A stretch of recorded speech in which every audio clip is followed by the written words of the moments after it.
इसको वेदांत में दिव्य फल कहते हैं, चर्म फल कहते हैं। छिलका गुठली दोनों इसमें नहीं है। तो बोले कैसे पिए, वो कितना पिए? तो बोले पिबत भागवतम रसमालयम आलयम मोक्ष पर्यंतम। बोले जब तक जियो तब तक पियो।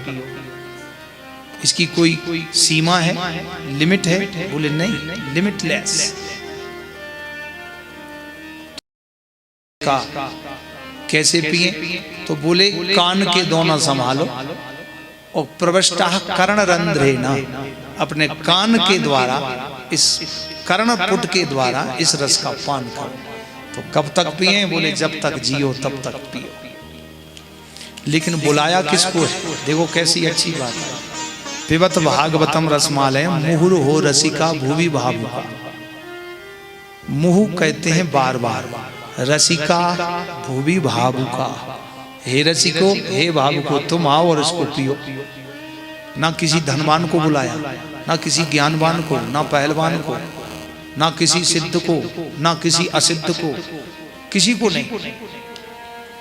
जो रसिक है और भावुक है, रसिका भूवि भावुका। बोले ऐसा क्यों किया? बोले ऐसा इसलिए किया कि प्यासा ही पानी की कदर करता है। कोई प्यासा नहीं हो और तुम पानी पिलाओ। वैसे वृंदावन में तीर्थों में प्याऊ लगाते हैं, गर्मियों में मई जून में ठंडे मीठे पानी की प्याऊ।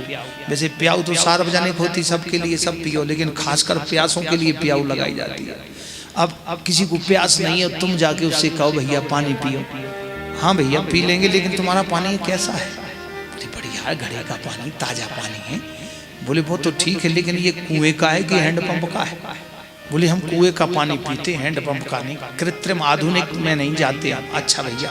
बोले बिल्कुल ताजा कुएं से भर के लाए हैं। बोले वो तो ठीक है, लेकिन ये घड़े में तुम्हारा एक घड़े का ही है कि फ्रिज का है? बोले बिल्कुल घड़े का है, ताजा।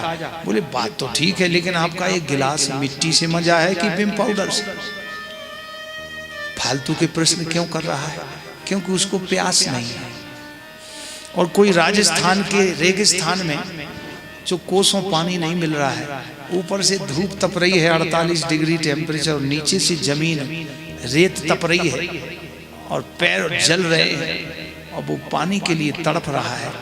एक घूंट पानी मिल जाए, उसका गला सूख रहा है, और तुम जाके उसके सामने पानी का गिलास दिखाओ कि भैया पानी पियोगे, तो क्या वो पानी पूछेगा कि पानी कैसा है? वो नहीं पूछेगा, क्योंकि उसको प्यास लगी है। वो तुम्हारे हाथ में से गिलास को छीनेगा और पानी अपने कंठ में उतारेगा, क्योंकि उसको प्यास है।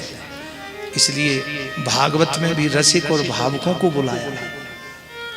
अब जो रसिक हैं, जो भावुक हैं, चाहे वो पहलवान हो, ज्ञानवान हो, सिद्ध हो, योगी हो, ऋषि मुनि हो, जो रसिक हैं, भावुक हैं, उनको यहाँ बुलाया गया है कि मुहुर हो, हे रसिको, हे भावुको, तुम आओ और कथामृत पान करके अपने जीवन को सफल बनाओ। मुहुर हो रसिका भुवि भावुका। मुहुर हो रसिका भुवि भावुका। हे रसिक, हे भावुको, तुम आओ और कथामृत पान करो।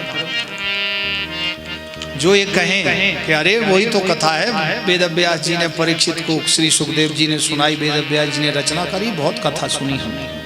तो अभी समझना कि अभी उनके अंदर भगवत प्रेम और रस प्रवेश हुआ नहीं। और जो ये कहें कि बड़ी अच्छी कथा है, बड़ा आनंद आ रहा है, तो समझना अभी पूरा प्राप्त नहीं हुआ है, अभी आनंद आ रहा है। राम कथा जे सुनत अघाही, राम कथा जे सुनत अघाही, राम कथा जे सुनत अघाही, राम कथा जे सुनत अघाही, कथा जे सुनत अघाही, रस विशेष जाना तिन नाई, रस विशेष जाना